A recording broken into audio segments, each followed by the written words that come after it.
Good morning, Friends Church. Welcome. It's so great to see so many people live today, and welcome to those people who are joining us online. My name is Alita. I'm part of the charitable giving team here at Friends Church, and I just wanted to say thank you. We're so grateful for all of those of you who give regularly or give who you can. And if you're new here to Friends Church, and you've been here for a bit and you're liking what it's about, then we welcome you to join in and to give what you can. We have three ways of giving at Friends Church. You can give online at www.friendschurch.ca. You can give on our Friends Church app, which is the spiritual gym. Love that metaphor. And also we have a black box at the back. So thank you to all of you who give to make this an incredible, wonderful, giving space of belonging. Thanks, Alita. Good morning, everybody. So how are you guys liking that projector today? Jeez. It was starting to look a little sad the last couple of weeks, and then it just died a horrible death. So we'll have to deal with that one day. I have a confession to make. The first time I ever drank alcohol, I was 27 years old. It's pretty old, huh? I was sitting down in Kensington. I was at a pub. Do you remember, does anyone know what Hayden Block, you know the Hayden, it used to be like Bass Brothers or something like that. Does anyone remember that one? Bass Brothers? Okay. Sitting down at Bass Brothers one day, and instead of ordering a Coke like I normally did, which would keep me up at night, for some reason in that moment, I decided to order a beer. And it was like dark like my heart.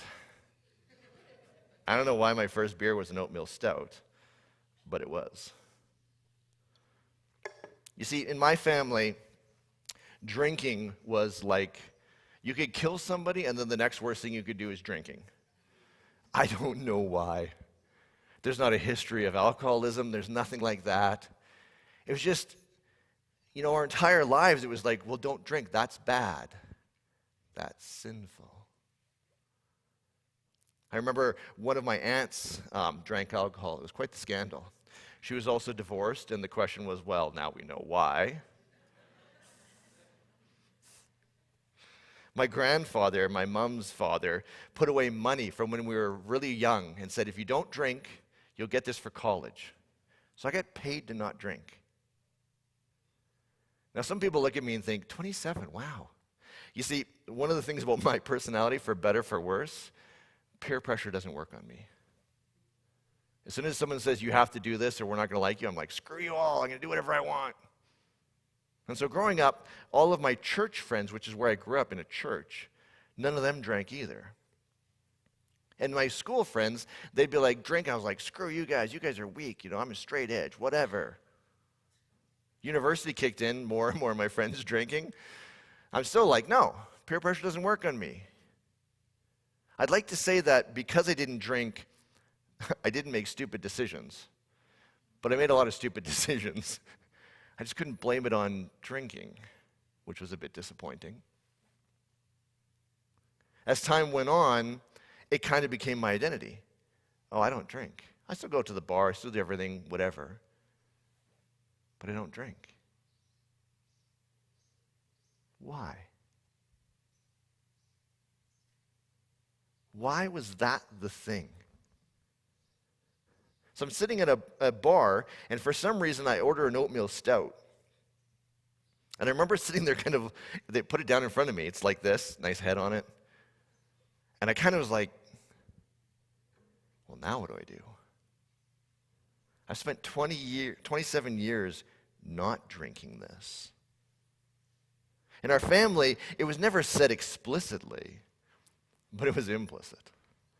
Drinking leads to alcoholism. Drinking leads to cheating on your partner. Drinking leads to, anything bad you can come up with, that's to blame. And so this moment where I'm sitting there looking at my beer, it's a big moment for me. I'm going, am I going to let all of that go? And I didn't even realize how much was in me because there's this kind of lifetime of training that says somehow that's bad. If I would have had a black Coke, totally fine. But because there's alcohol in that, that's bad. So I know some of you, because I know your story, you're looking at me going, Vince, you grew up in the weirdest society, the weirdest family ever. But I'm guessing each and every one of us had something that we grew up with that was bad. What was yours? What did your family, maybe they said it was explicitly or implicitly. It's like, oh no, that's not good. Your church, your society. I've been talking to people all week. If you know me and you have a conversation with me before a message, we're going to be talking about my message at some point. So everyone I've talked to all week, I keep saying, hey, what was the bad thing in your family? One lady, she's like, oh, tight pants. Tight pants and bra straps. Guys looking at my beer going, what's the big deal about beer? Tight pants and bra straps. She's like, that was the worst thing you can do. It was horrible. She's like, I've finally gotten to the place where I can wear tightish pants, but my bra strap showing, like, I can't go to the house like that. It's like, well, that's strange. But it's really deep down, yeah, that's bad. Talked with someone else. They said, oh, dancing. I went through all my schooling, my grade schooling, up to grade 12, never going to dance, even go to my grad dance. Finally at university, I'm on my own and I can do whatever I want, so I go to a dance, and I sat at the back awkwardly and watch everyone because I have no clue what I'm doing. But it was a strange thing of like, wait, why is this so bad? Talked with one person. His was how he believed or conceived of the word God. Growing up, God was this super being, all-powerful, that could do whatever that character wanted. And he looked around and he's like, wait a second, why isn't that character helping those people or taking care of that stuff? And over the years he realized, I don't believe in that God anymore. The thing that wasn't allowed in his family was to question your conception of God. So what was the thing? Tattoos, piercings, sex before marriage, that's a classic. Anything to do in the sexual realm, masturbation, sex with somebody who's not the right gender, whoever defines the gender. For me, in my family, it was that. And I sat there looking at this beer. Just by the way, if you can look through your beer, it's not a beer, it's just dirty water. A beer should look like that. And all that programming, all that this is wrong, subtly, obviously, and I didn't even realize all that was on, but when I sat in front of that beer the first time, I was like, oh my goodness. Then I had my first sip.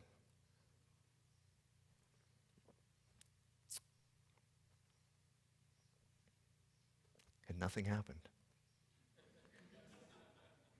I didn't turn into a raging alcoholic that minute. I didn't take off all my clothes and start trying to have sex with random people. I didn't say horrible things to random people as I was walking down the street. I didn't suddenly drink 30 of these. I just sat and drank a delicious beer and realized, wow, this stuff tastes really good.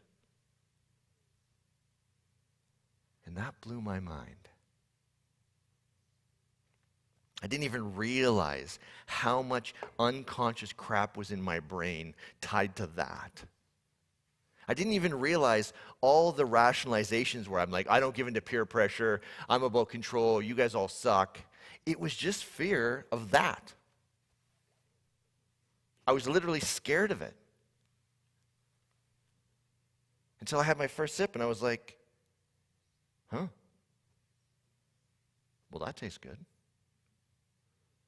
Then I realized port is delicious.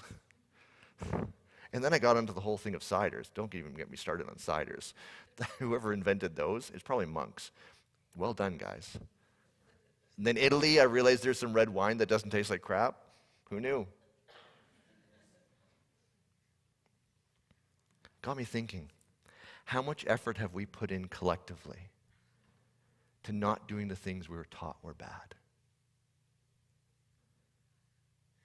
How much effort did each and every one of us put into not doing the things that we were taught were bad? And what could we have done with all that effort? The word we use to understand what it is to avoid something is the word self-control. This whole series has been based on this idea that Jesus once says to somebody, if you want to look at a really mature spiritual person, look at their fruit. It's a metaphor.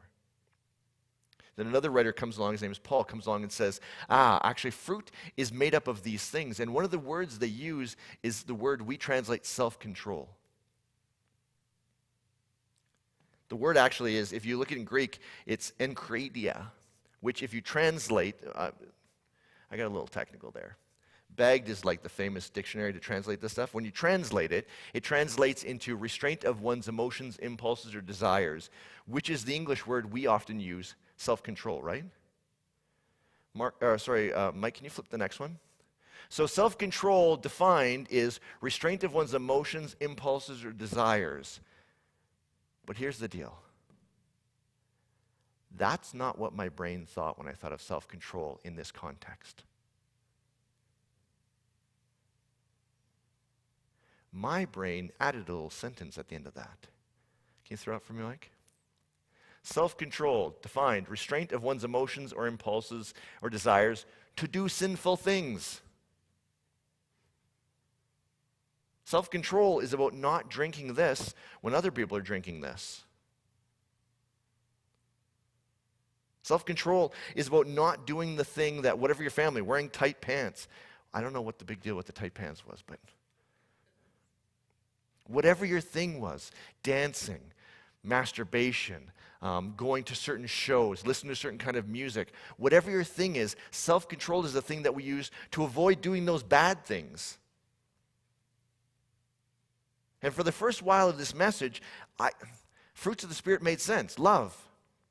Actually, remember we've had this whole model of spirituality, awareness, I, them. Love is figuring out how I am going to care about them. Do I love them? How do I love them?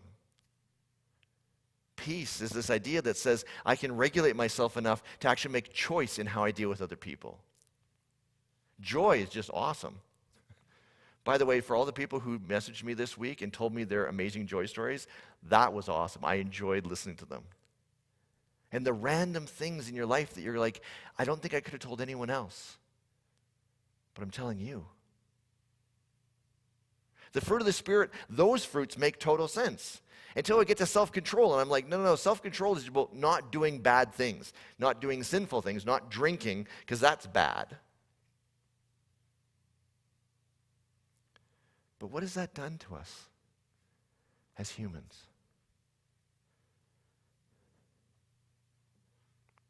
A friend of mine grew up in a community similar to mine, really religious, really conservative. And he knew fairly quickly that something wasn't the same for him as other people. Growing up, he realized that when the boys were talking about girls, the feelings they seemed to be feeling weren't the feelings he's feeling. But he knew. In his tradition, the thing that was bad was boys being sexually attracted to boys. In fact, in his tradition, there was this idea that that super being conception of God would send you to like a fiery lake to burn for all eternity if you're sexual with boys and you're a boy. Talk about brutal. Now, just as an aside, this conception of sending people to this burning lake of fire to burn for eternity, it's not a biblical concept. Jesus never, ever talks about this. This is something that gets evolved probably about 300 years later. But in his tradition, that's what it is. If you're a boy and you're sexual with another boy, you will burn in hell for eternity. Not for a couple hours, not for a couple days, for all time. Shit, I'd be like, and he was. By the time he hit junior high, it was everything he could do to not realize that he doesn't feel the same as everybody else. It's taking every bit of what? Self-control. He's young, full of hormones. There's beautiful boys. They're looking at him going, hey, how you doing? And he's like, ah. He made it through high school without ever being sexual with a boy. Into university. And there's men around him going, like, you're beautiful inside and out. I want to show you what life can be like as we share a life of love. We can have pleasure together. We can have joy. And they're dying to do this. And he's going, everything in me feels I want that. But I'm going to burn in hell forever if I do it. By the time he finished university, his words were, I was running out of self-control. I'd watch movies of these like boys and girls who meet up and have this like torrid romance, and then they get together and they're sexual with each other, and there's so much love there and so much passion, and I want that so damn bad. Oh, I can even feel for him. But I can't, because I believe I'll burn in a lake of fire forever if I do this. And so for him, self-control was that thing, to not do sinful things. He believed that being sexual with another boy was sinful, and it was everything he could do not to do it. He finally started going to conversion camps where they would use brutal stuff. Shame, guilt, physical pain, disembodiment. He started going on dates with women.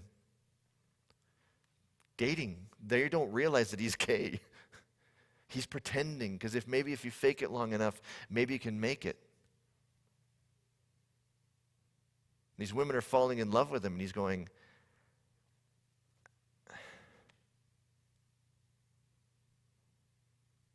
there's nothing he can do. The self-control is falling apart. And so he threw it all away. He threw away his religion. He threw away his life. He moved to another city. He left his family. In his mind, it was because I didn't have enough self-control to avoid the sinful thing. Until he sat down with a counselor that really cared about him, that didn't have an agenda that says, my whole goal to be with you is to make sure that you're not sexual with another man. But a counselor that said, how are you doing? How are you doing? What did you grow up with? What's the stories you're hearing in your head right now? And he realized something beautiful. He realized that maybe the problem wasn't his lack of self-control. Maybe the problem was where he was applying his self-control. Maybe the problem wasn't, I don't have enough self-control to not be sexual with other men who desperately want to be sexual with me, and I want to be sexual with them. That's not the problem. The problem is the belief that maybe that's not right.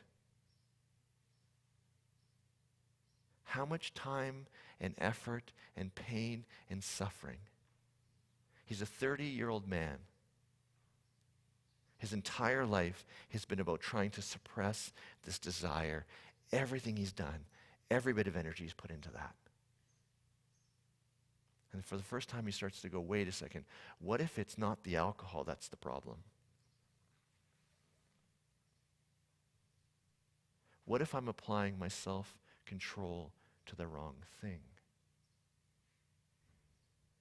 Now, folks, let's be honest. There are things we shouldn't do.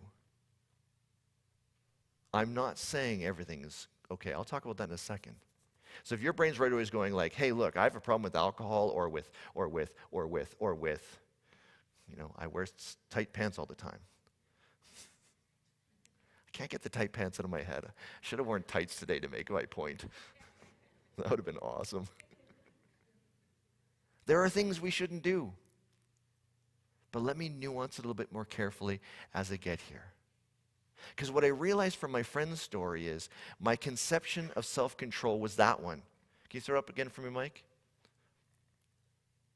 Restraint of one's emotions, impulses, or desires to do sinful things. But that last line isn't in the definition. If it's there in your mind like it is in mine, we put it there. Paul, the person who actually says that word self-control, he tells another story a little later on, and I'm going to tell it through the lens of my buddy Vince Fowler. Vince Fowler is one of my coaches, so if ever I have a half-decent message, you should give him a thumbs up, like, thanks for fixing that. Now, he's an ultra runner, and I used to be an ultra runner too back in the day, and so he's really into it right now. So every time I talk to him, I say, hey, what are you up to today? And he's like, oh, I had a great, what was it? I called him or talked to him yesterday. I had a great 2.5-hour run. My IT band didn't act up. I was like, oh, how's your nutrition? We're talking through that. How's your feet? Oh, yeah, good. The other day, he did a 50K fun run. Did anyone do 50K fun runs? He just decided to go for a 50K. I was going to go for a little run. What was it, 7 times around Nose Hill or something like that? He likes his suffer fest, right? Why is he doing this? Because he has a goal. There's a race out of Lethbridge he's doing, and there's a race, the Sinister 7. He's planning to do the 80K Sinister 7. Just if you don't know that race, that's over 3 full-size mountains. I've run that course. It's hell. What is he doing to get this amount of training in? What is he doing to get his butt off the couch playing Call of Duty on his phone to get this stuff done, to do these training races, to do weightlifting, to make sure he's eating enough and all this stuff? It's, what word? Self-control. But here's the difference. He's not doing it because sitting on the couch is bad or sinful or I'm lazy or I shouldn't do it. That was the Vince way of thinking about it. He's doing it because he wants to find joy at the end of an 80-kilometer run. It's not that this is bad, it's that this is good. When I thought of self-control from the lens of growing up, all I could think about was not doing bad things. But Paul actually says self-control is what an athlete does or uses to accomplish the feats that they want to accomplish in their sport. So here's my question for you. How much of your self-control is focused on joy? On creating joy, the fruit of the Spirit, joy in your life? How much of it is focused on love and generosity and peace? I spent 27 years trying to avoid drinking. My buddy spent over 30 years trying not to be gay. How much of that was focused actually on the rest of the fruit of the Spirit? 0.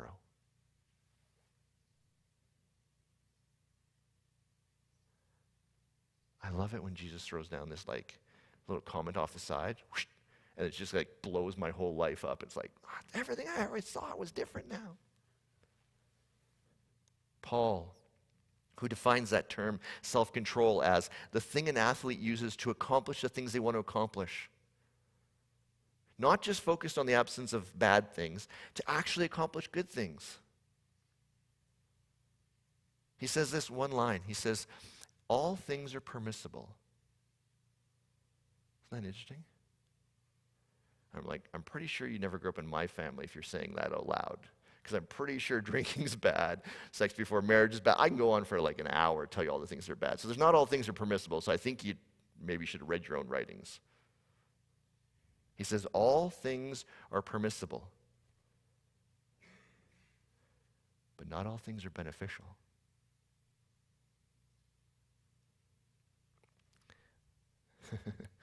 In complete anathema to my tradition is this new movement called hookup culture.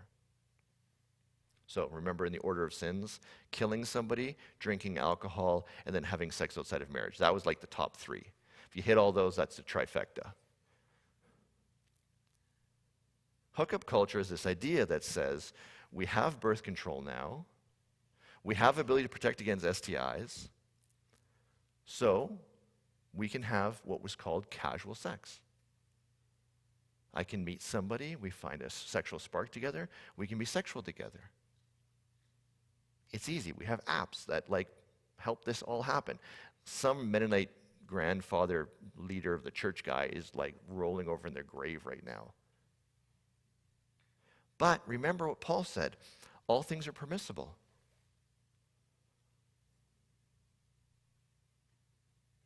So if all things are permissible, then maybe hookup culture is okay?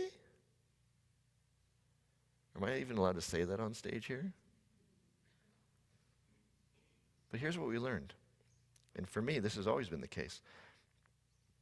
Not all things are beneficial. Some people, hookup culture, no problems. Other people, sex is tied to emotion too strongly. And the partner after partner after partner is problematic for them. And so is it permissible? Maybe. Is it beneficial?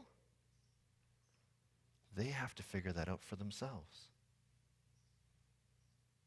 Friend Church has been talking about this for years. We have this value that says every one of us is on a unique spiritual journey. What is permissible and what is beneficial, each one of us has to figure out for ourselves. I can't sit up here and say, hey, you over there, you can't do this. And you over there, this is the thing you can't do. Because I don't know. Because it's not about a rule about permissible. It's about a rule about what's beneficial. And I don't know enough about your life. I hardly know enough about my life. I realize it's okay for me to drink. I don't seem to have a problem with alcohol. I have one and I'm fine. If I have more than one a week, maybe 2 a week, my training starts to fall apart. I don't sleep as well. It's not bad. It's just, at the end of a long run, I'm kind of like, ugh. Or the couch just seems really, really pleasant. And the self-control I have to actually want to do the things I want to do gets difficult. So, beneficial? Yeah, I enjoy it. But I am careful about how much I drink. Not because it's bad, that left my brain that day, but because it's not beneficial for me. Now, if you want an easy spiritual journey, don't come to Friends Church. Go to a church that will tell you what to do and what not to do. They'll give you a whole list. Here's all the things you need to do and not do. You're going to lose alcohol, I'm sorry. They'll tell you everything. You don't have to do anything. Just follow the rules. But our tradition takes this very seriously and says, self-control isn't just around not doing sinful things, the list of sinful things that someone gave you. It's about interacting with everything in our lives through what's beneficial. My friend can wear tight pants. She can't show her bra strap. It just doesn't work for her. Okay. Some people can have hookup culture sex, and it doesn't seem to bother them. They make sure that both people are enjoying themselves. We had a great time. You had a great time. This worked for both of us. We were very open. Great. Some people, hell no. All things are permissible, but not all things are beneficial. Suddenly that changes the rules we grew up with, isn't it?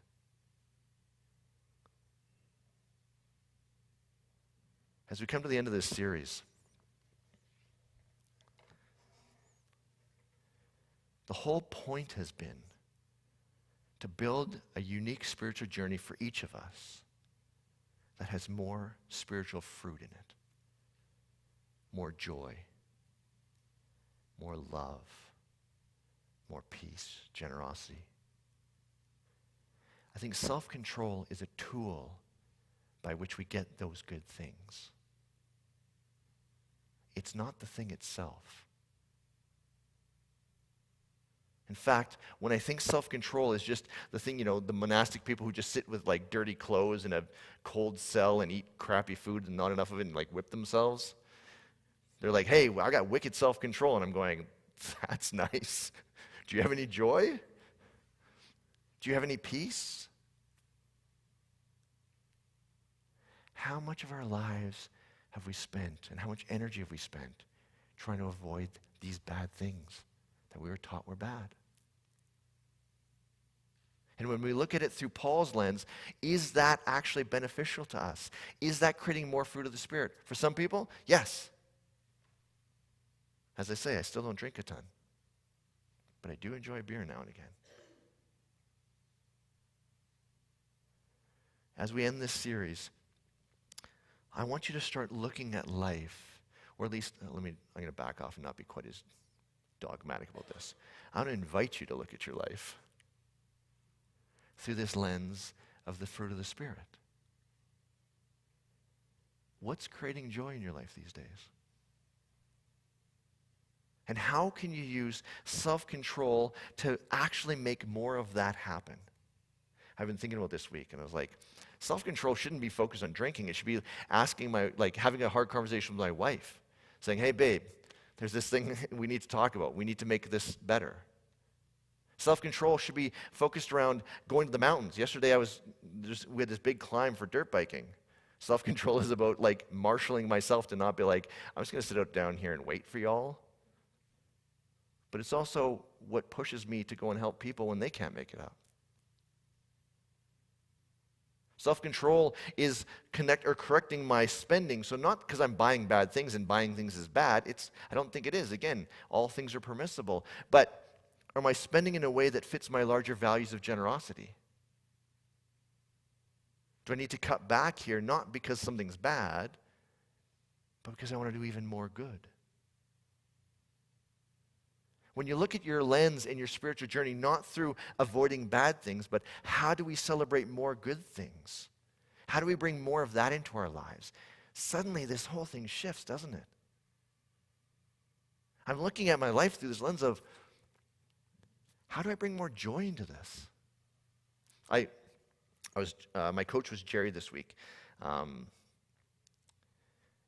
as we're coming through the end of the coach, he tells me this story. And he says, I have a friend who happens to be gay as well. We didn't tie in our stories, but he's like, he knew he was gay for most of his life, and he was married and had kids, married to a woman. But he knew he was gay, but he was trying to live this straight life somehow, and he ended up becoming an alcoholic to try and deal with it. I was just thinking about the amount of self-control that guy tried to exert to not be gay. Took everything he had. And when his self-control started to weaken, he started to drink to try and compensate. He said finally, he was like, okay, screw it. I'm done with this. He got honest with his relationship. He went to 12-step, got sober, and swore from that day on, I will not use self-control to try and make myself straight. He met the love of his life, another man. They're married now. An incredible relationship. His kids no longer live with his wife. For whatever reason, she was stuck in pain and suffering. He's used all of his self-control to become a better husband, a better dad, a better human being, and people flock to him. Because he's got joy and peace and love. His kids want to live with him. When I hear that story, I go, that's the spiritual journey I want to be on. That's the spiritual journey that I think will take this community and will change the world around us. Because we're not policing stuff like this anymore. What we're doing instead is trying to bring love and joy to everyone around us. And if we're willing to make that shift from self-control, just focused there, to self-control as bringing more beauty into this world, I don't think we can stop it from changing for the better. My prayer as we finish this message and this series, and I'm going to use prayer because it's old school language for me. That's how I grew up. My prayer for each of us is that we use self-control to create beautiful fruits of the Spirit in our lives and in the lives of people around us. That's my prayer for you and my prayer for me. And one more old school thing, amen. Thanks, everyone.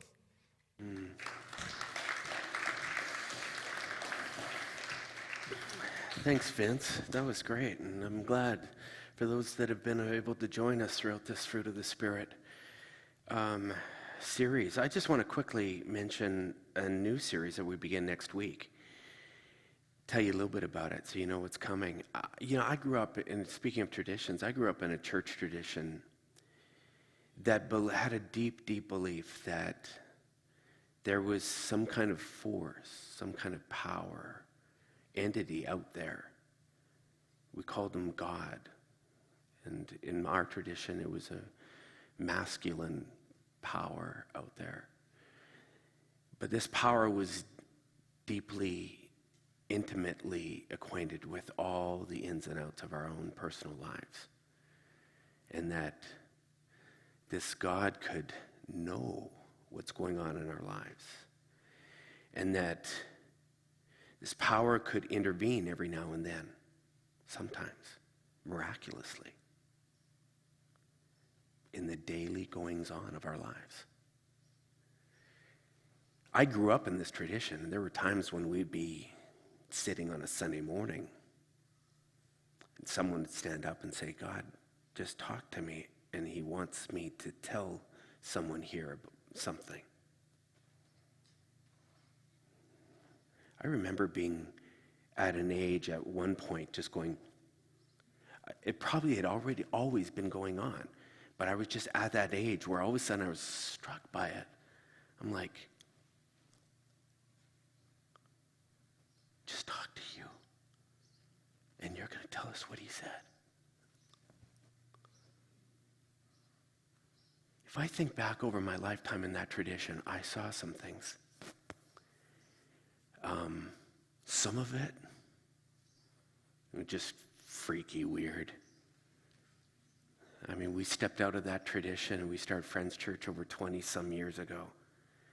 And if I'm honest with you, there was a part of me that wanted to take a lot of what I had experienced back in that tradition and shove it into a suitcase, lock it up, throw it away, because I went, man, there is some stuff there that I would never, ever be able to explain. I don't know if it was all just cooked up. I don't know. But I got to be honest with you. Ever since I left that tradition, for the last 20-some years, I've been a part of Friends Church. I have a lot of conversations with a lot of people. There have been times when my wife has been speaking with my sons about something that happened way back in the day in that tradition. And I'm like, Kathy, don't bring that stuff up. That just wrecks them. But I can see the intrigue in my boys' eyes just going, wait, what? They'd never been exposed to that. I said, let's keep that separate.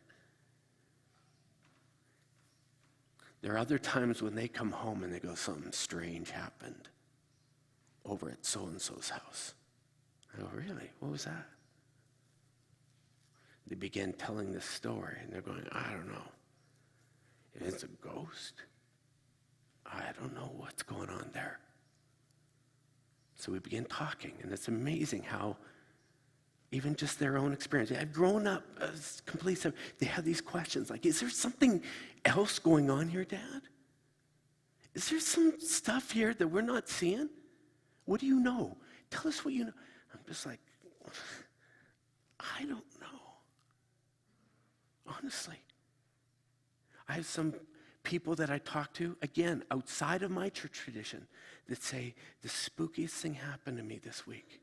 And they'll talk about coincidences. They'll talk about just weird things happening that are so uncanny. They're going, is something else going on here? Chances are, you might not have grown up in my freaky tradition, but you've had moments where you're just like, okay, that's weird. I got stuff in my suitcase right now I haven't resolved yet. I got some X-Files in there that I'm still looking at going, I know what I saw. And there's some of those stories I've told here where my brain is like mangled because of it. I'm going, I have no So next week, we want to start a series called Transcending the Physical. Because there is, it seems, something beyond what we can just prove. But we can't prove it. Some of it's just pure weirdness. And I don't really want to deal with weirdness, in all honesty. But there is a part of our world and our life that just seems to be dabbling in this kind of stuff. And I think we need to be able to just talk openly, honestly, without freaking anyone out, but being able to find language for the unexplainable. And whatever language you land on, well, that's your deal. Chances are you got an X-file or two. And I think it'd be beautiful for our spiritual journeys to be able to entertain those conversations with openness and curiosity and wonder. Because this bent on science and provability, and we're only going to talk about that which we can prove, boy, that only gets us so far. There is a large part of our world that sits outside of that realm. So, anyways, I can't wait to see what we have to say next week. This is going to be great. You won't want to miss it. In fact, if you have someone that's always been intrigued by this stuff, you want to bring them out. It's going to be a great one. It's called Transcending the Physical. I think it's 3 weeks. I think we're doing it. So anyways, you'll want to join us then. We're really happy you joined us this morning. We hope you've enjoyed your time in the spiritual gym. Vince got you wrestling. Maybe you'll, for those that won't mind, you'll go home and enjoy yourself, imbibe a little. For those that can't, don't.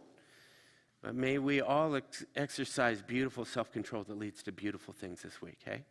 Have a great week, everyone. We'll see you next week.